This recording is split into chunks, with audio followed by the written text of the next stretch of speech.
Sir, രാജ്യത്തിന്റെ അകത്തും പുറത്തും സഞ്ചാരികൾക്ക് വലിയ പ്രതീക്ഷയാണെന്ന് കേരളത്തിനോട്. കാരണം ഒട്ടേറെ ദുരന്തങ്ങൾ ഈ അടുത്ത കാലത്ത് നമ്മൾ നേരിട്ടപ്പോൾ അതെല്ലാം മറികടന്ന് അതിവേഗത്തിൽ ടൂറിസം രംഗത്ത് വലിയ തിളക്കമാണ് കേരളം നടത്തിക്കൊണ്ടിരിക്കുന്നത്.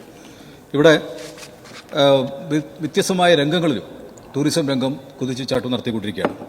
എൻ്റെ ചോദ്യം, ചേലക്കരയിൽ വിവിധ തരത്തിൽ കൃഷി നടക്കുന്നു. ഇപ്പോൾ പാമ്പുകളുടെ രാജാവ് രാജവെമ്പാലി എന്ന് പറയുന്ന പോലെ വിവിധ നേന്ത്രക്കായകളുടെ ഒരു രാജാവ് ചെങ്ങാലിക്കോടൻ വാഴയാണ്, ചെങ്ങാലിക്കോടൻ നേന്ത്രക്കായാണ്. അപ്പോൾ ആ രംഗത്ത് നല്ല കൃഷി നടക്കുന്ന ഒരു സ്ഥലമാണ് ചേലക്കരയിലും അതുപോലെ തൊട്ടടുത്ത വടക്കാഞ്ചേരിയും.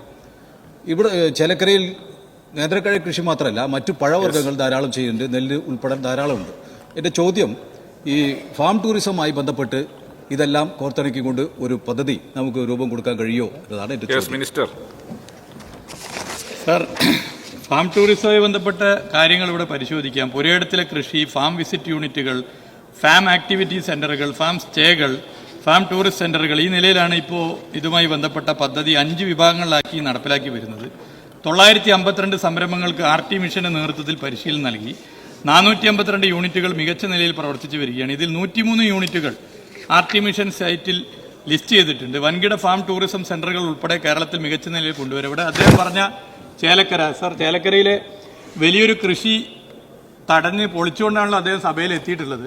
അപ്പോൾ ആ നിലയിൽ ചേലക്കരയിലെ സാധ്യതയെ എങ്ങനെ ഉപയോഗപ്പെടുത്താമെന്നുള്ളത് പൊതുവെ പരിശോധിക്കാമെന്നുള്ളത് സഭയെ അറിയിക്കുകയാണ്.